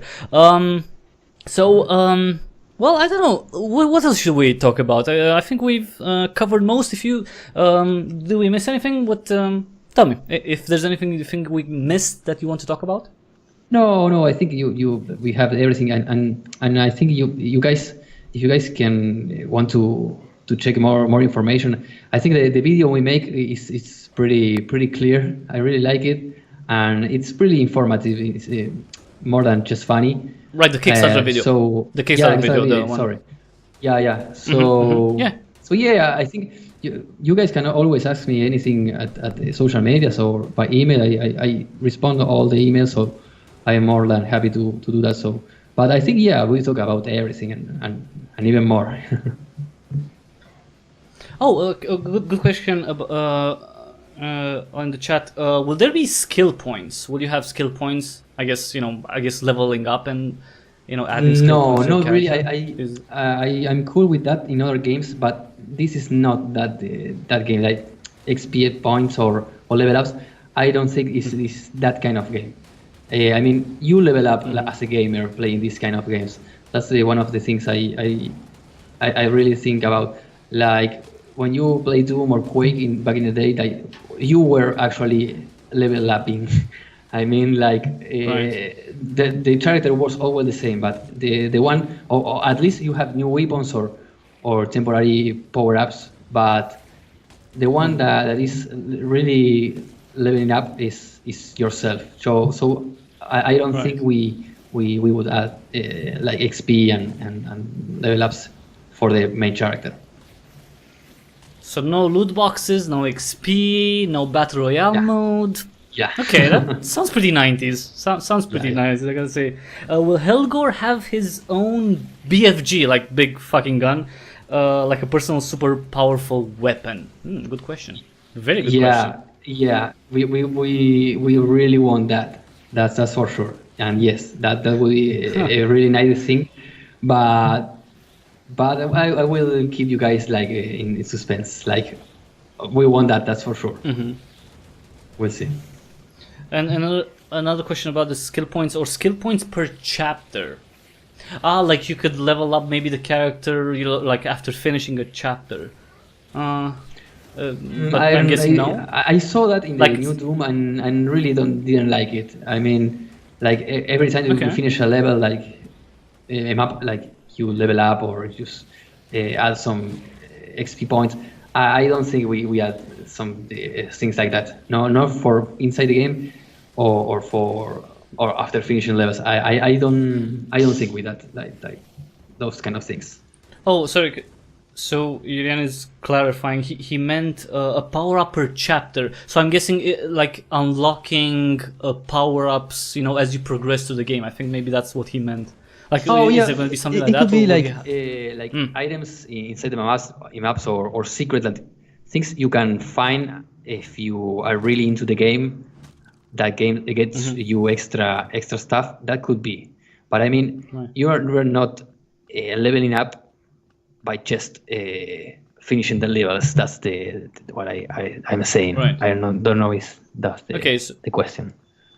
No. I think you made that clear, and it's Yeah, power That's- ups yeah. will be inside the levels. I mean, in certain moments when you fight the boss or fight a huge horde of enemies, so they will have their moments, specific moments, according to the level design and the gameplay itself. So Okay, that sounds pretty good. So yeah, like it's so hard to also think and also shoot at the same time, but that's a good thing because you're thinking about shooting. So that's always nice. Why not? That's good. So well, everyone, again, Hellbound. If you want to play it, check out the survival mode. There are links in the description below to the survival mode on Steam, which is available on Windows for free. You can get it around for free and try it out. If you like the game, also link in the description to the Kickstarter, $40,000 until June 8th, so I think that's quite possible. So if you want to support it, at least $20 would get you a copy of, well, you're gonna support the game and at least get, well, everything that's made, basically, right? Like that's what you're gonna get for it, yeah, like if you That's reach $40,000, everything that you make will be available to the people who pledge at least $20, and of course you can get extra goodies. I would definitely say that the beta access would be very nice because that allows you to play the game early, to play chapters early, to give feedback directly. So I think that would be pretty cool. I always like that type of add-on because I like playing betas. What can I say? It's always nice to get. Can you transform? Whoa, okay. Not really sure what that means. Can you transform? Like, I guess the character, will he have any types of visual changes? I guess that's the question. we'll see, because right now the closest thing to that are the power ups. Like they turn us into some kind of beast, but they doesn't really change you visually right now. But we'll see if we have some like Morpheus thing. We'll see. Okay. It sounds cool. Cool. That's for sure. Yeah. Yeah. Well, if you don't have loot boxes, then how are you going to put like a top hat on Helgor? I mean, seriously, those kind of go together, like a kilt. Oh, I'm sure he would look lovely with a kilt. Anyway, I think he looks a little bit Scottish, like a drunk Scot. Never mind. What with testosterone, too much testosterone. But that's what I don't know. Maybe I don't know. LA Punk asks, will there be a boss in the first level? Okay, so what? So is that like a per level thing? Like every level would have a boss? Is in the single player campaign, I guess. I don't think each level has a single boss, because that will be pretty hard to do. But if he's asking for the that first level, which we are going to create if we fund the campaign. We'll see. We'll see if we can get that done. That will be great to have like a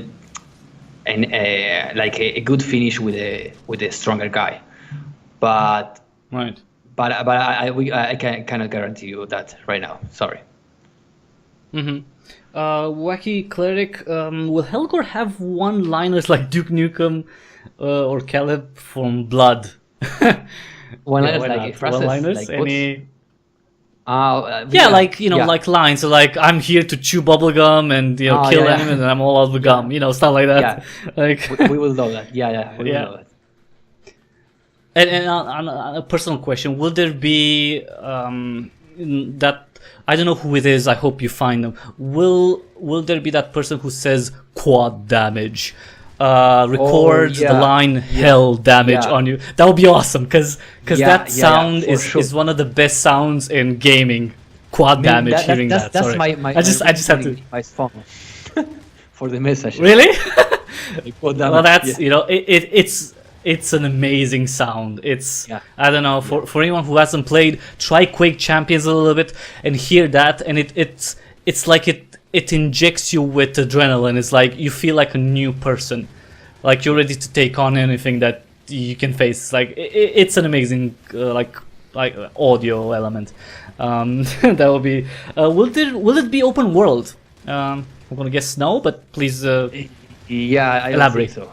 I don't think so, because we want to have it like simplified to have more control of stuff, like open world that there are so many options to do. Like I mean like the developer, you don't have control of what can happen.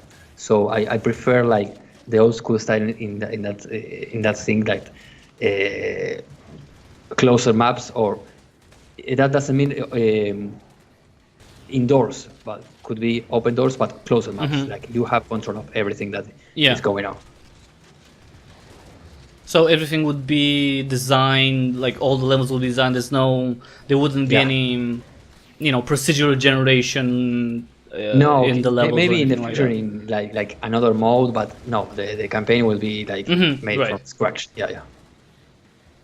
Right, okay, so levels designed from start to finish. I mean something like a base stakeout. I wonder what that means. Base stakeout. Julian in the chat said, I mean something like a base takeout. What does that mean exactly, a base takeout? Open world base takeout. Maybe he means like an open environment, not exactly an open world, but like a level that's outside. Maybe that's what he means. Like will everything be indoors? And maybe a fortress or whatever, or are there going to be levels that are outdoors? Both of things, like indoors and also open doors.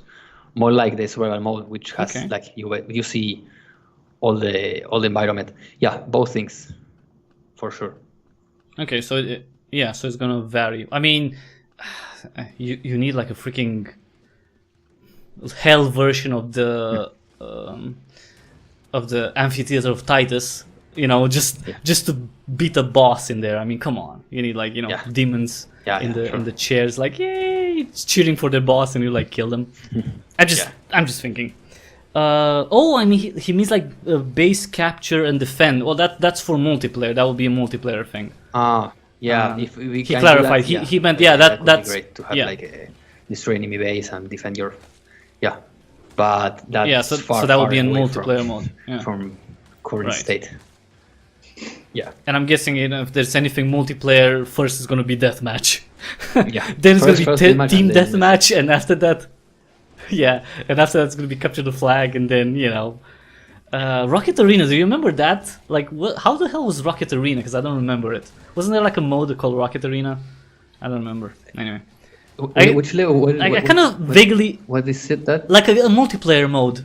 No, I'm saying it. Wasn't there like a game mode called Rocket Arena? I don't remember. I don't know.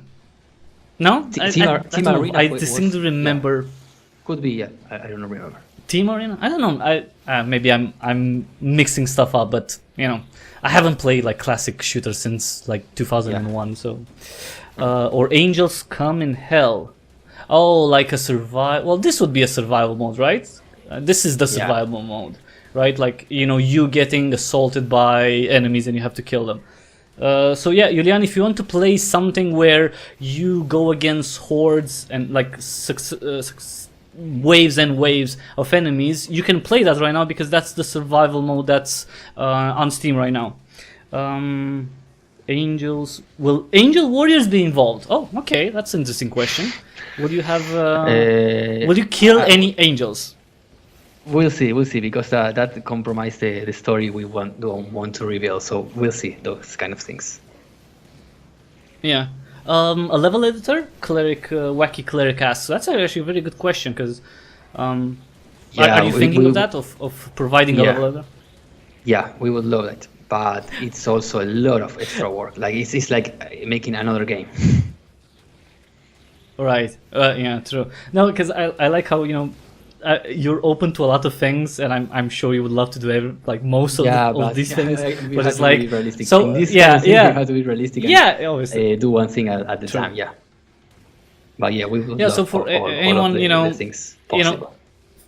for anyone excited about the potential of Hellbound, you know, you can help make it, right? And that would mean whatever that means in terms of making it.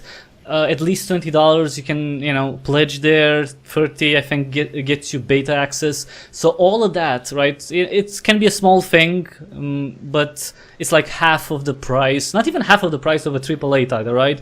And you would help Saibot make the game, and of course, as you know, more funds become available, and I'm sure they want to find as much as possible. They will add and, you know, build up the game. So if you want to help them right now, which is still early, right? And I mean, it's been 2 years, but it's still in the early stages compared to, you know, what it can be. Then check out the Kickstarter, go there, share it, tell other people about it. If you know anyone who likes Quake or likes Doom or likes the new Doom, right, or likes the classics, just tell them, hey, check out this game on Steam. It's free, just play it, and again, if you like it, if you like it, just pledge.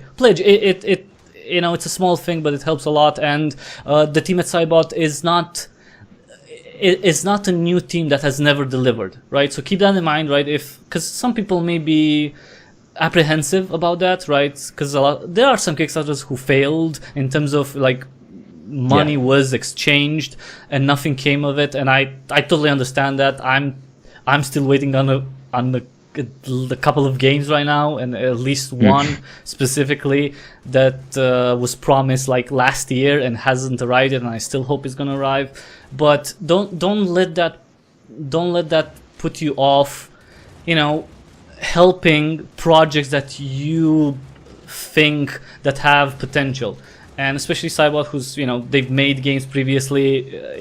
Again, there's experience there, right?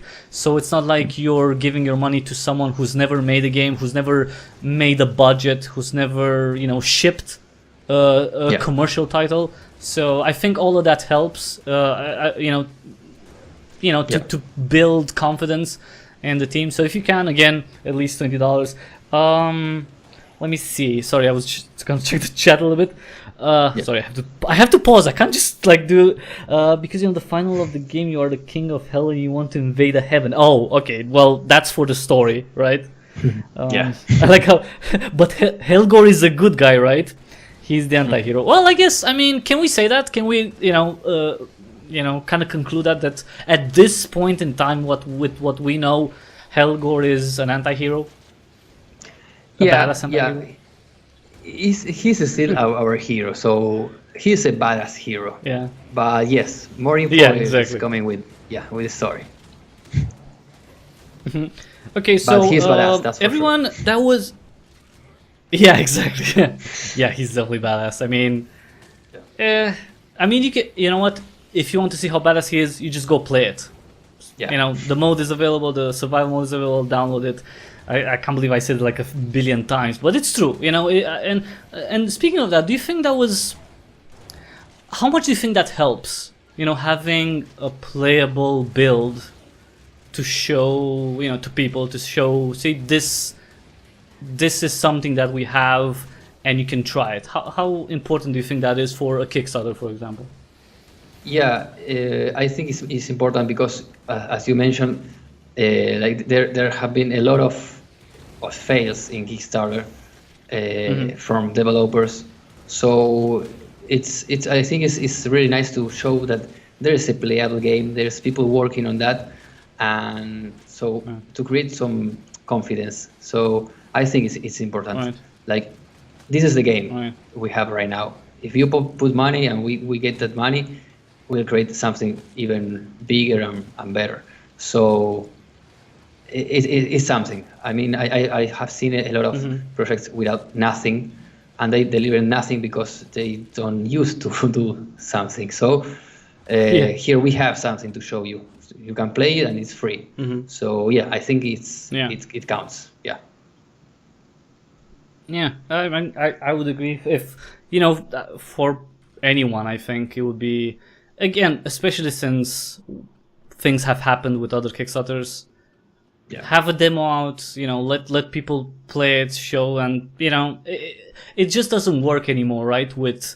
I guess it works for some, have a great, like a big name attached right to a game, and then have some character art. But it's not as easy as, let's say, 4 years ago on Kickstarter, where oh Jesus, Indie James, sorry, that's I don't know why that's funny. Any puzzles in game? That's an interesting question for a first-person shooter. Any puzzles, Tobias? Tell me. Well, maybe there could be some puzzles, but like more platforms with shoots, or I don't know, like with switches or something like really really basic stuff. Like shoot the demon head and to open like the secret area and stuff like that. Yeah, actually that would be pretty cool. Say like pull, and there's like a demon who shoots demon heads, demon skulls, and you have to shoot them. And if you shoot at least 10, you get like a, I don't know, like a power up or something. That would be fun. Yeah, yeah. The funny thing is that we came from Doorways, which is a game with a lot of puzzles. Like, it's a horror game and that has puzzles as gameplay, but it's really not the thing here. Of course, here it's just shooting guys. Yeah, I mean Helgor. Okay, I don't want to insult Helgor at all, but he doesn't seem like the type who has a lot of patience for puzzles. He's more like like shoot first, ask questions, never. Yeah. I don't think he talks much. Sure. I think he's just like, oh, everyone dead. Okay, let's move on to the next one. Or I don't know how. Probably he seems a little bit like he's more direct. He's more raw. If you take a Neanderthal and you put like a gun in his hands, then it's not Stephen Hawking, okay? It's not Stephen Hawking shooting. It's Oh, character customization. Good question, Yuan. Will there be any character customization, or do you think of anything like that, of adding something like that? Yeah, I guess maybe not skins, character customization, but maybe you could change. Like choose between different characters. That could be. Because character customization is pretty cool, but it's also a lot of extra work. Like, I don't know if this kind of game really, in this kind of games, is really important. Like, I don't think it's really important. I think it's like you see just a few moments the main character. You see his weapon, and if you play in third person, you see it, but that's it. Like, there is no like a personalization of the character. So I think it could be like a lot of work for something that it's not really important in this kind of game. But I don't know. Who's I like how the future multiplayer? Yeah. LA Punk says Kickstarter exclusive variant of Helgor skin. So like if there's, I guess he's asking if there's any special skin, if any for people backing.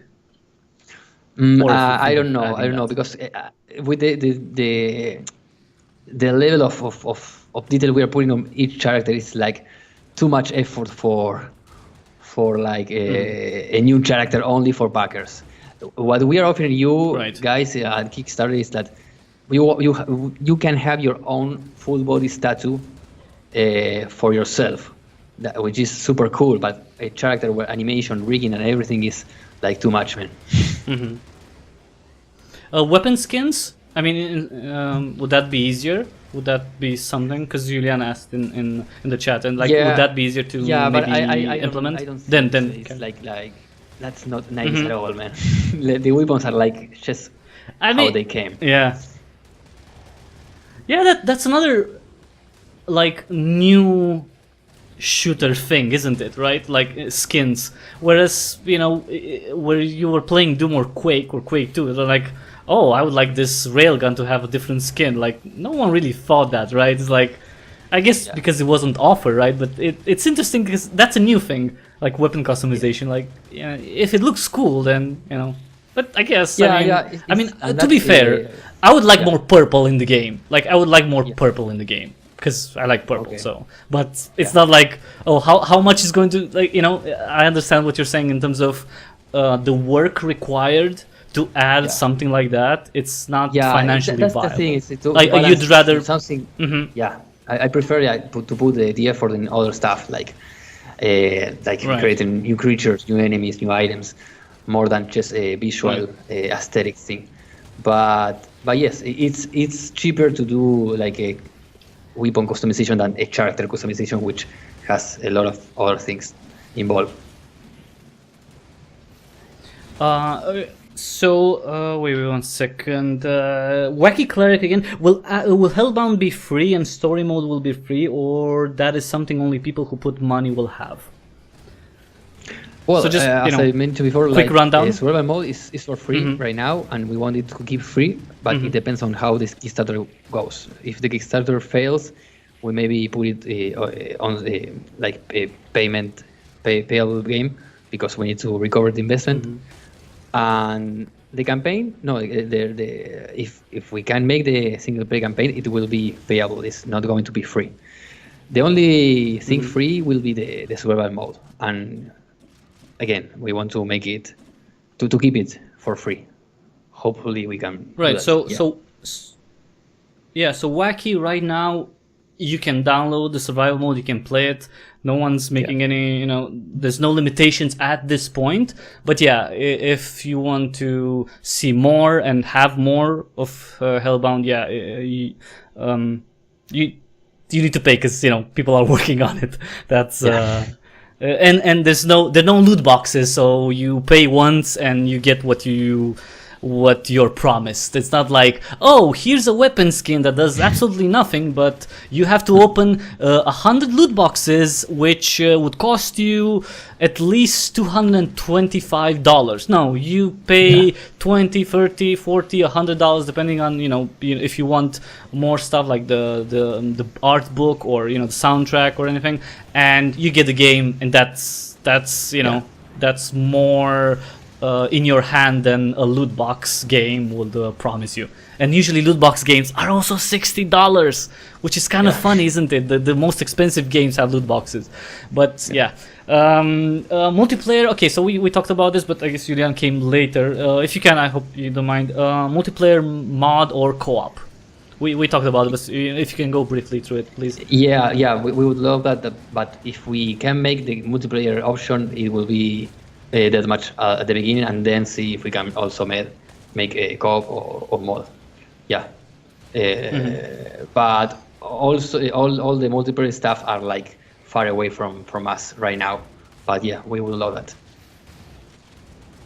So focus on the single player. That's the idea right now.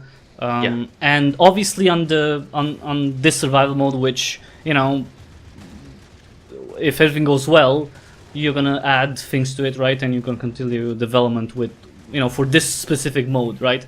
You mentioned. Yes. Yeah, which is single player. To be fair, it's a single player mode, but it's a lot of fun, and you get to be on. You get to beat me and be above me in the rankings because I kind of suck at killing demons and pally. I don't suck, but with age comes rustiness and carpal tunnel syndrome and all that. I hope I don't have carpal tunnel syndrome. I'm kidding.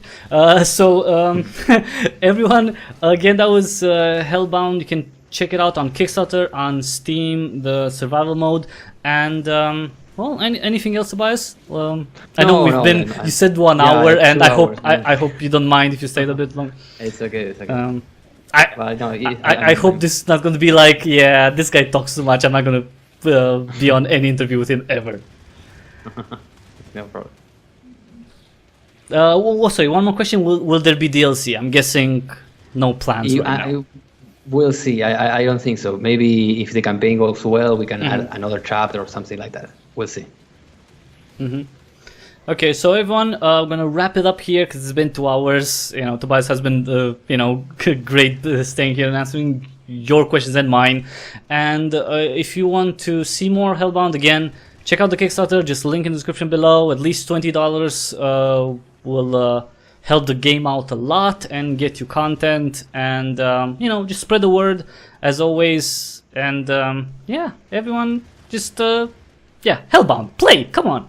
Play it, and then if you like it, invest in it a little bit, and hopefully we'll get to see more. Everyone, thanks for watching. If you like this live stream, well, this developer interview, please give a thumbs up, because that means a lot, and it helps, spread the word. More people who maybe watch Fortnite will get this video recommended, and they'll be like, wait, what is this? And they'll be like, oh, look, a real shooter. And maybe they'll add somebody, because I made the real shooter meme. I'm kind of proud of it because it's my first. I love it. So yeah, so that's because it really feels like that. That was the first thing that came to mind, and I just had to make it. So please, if you can, like this live stream. Subscribe if you haven't. If you're a subscriber, click on the notification bell. You can support me, by spreading the word about the channel, checking out the back catalog. I do live streams, gameplay videos, developer interviews as much as I can. And yeah, you can also support me by using the affiliate links in the description below. I have Amazon and Humble Store affiliate links, so if you can, bookmark those, use them. It costs you absolutely nothing extra, but you help me out a lot. Like you would help, Hellbound with $20. Just help me out by buying stuff on Amazon and just using the link. Thanks again, everyone, for watching. Oh, sorry, 2 more things. Damn it, sorry. I just, Tobias, if you have to go, just let me know. I just want to, because there are 2 more questions. Will there be a cutscene like in Duke Nukem where he kicks a field goal? I remember that. That was a good one, yeah. We will love that for sure. We love to make the cutscenes, and actually you can check the teaser for Hellbound, which is called They Call Me Hellgore, and we would love to have. You can see in that video that we have that influence from the cutscenes of Duke Nukem 3D, which we love. So yeah, we really like to do that, to have cutscenes between each chapter. But that's also another huge amount of extra work. So we actually have like a stretch goal after the campaign that is for the cutscenes, because yes, we really like it, but that's a lot of additional work. Yeah. Yeah, that's I could imagine that's quite a bit of work. And Juliana's free keys for chat on story campaign. Well, if I was PewDiePie, I'm sure, and like a million people who are watching, I'm sure Tobias and Saibot would have been really happy to offer some free keys. But at this point, until I get to 1 billion subscribers, if you want to see Hellbound 2 and get free keys for Hellbound 2 whenever Saibot makes a Kickstarter for that, and I have an interview with Tobias again, then subscribe to the channel and pledge on Kickstarter on Hellbound, and then definitely, I'm speaking for myself and Tobias here, although I'm sure he's gonna say yes, right? Yeah, I see. Okay.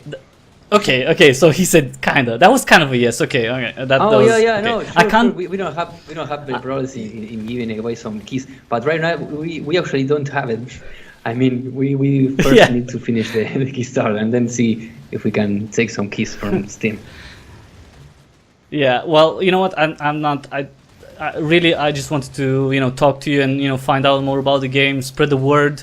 And hopefully we'll get to see maybe free keys when the game comes out for release. 3 chapters, goddammit. I want to see all the freaking 3 chapters of Hellbound. What the hell? All 24 missions or how much you like. So everyone, thanks for watching. Wacky Cleric, thanks for subscribing. Tobias, thank you for being here. And everyone, I'll see you again very soon tomorrow for a new live stream. Until the next time we see each other, thank you and have an awesome day. You too, guys. Bye bye.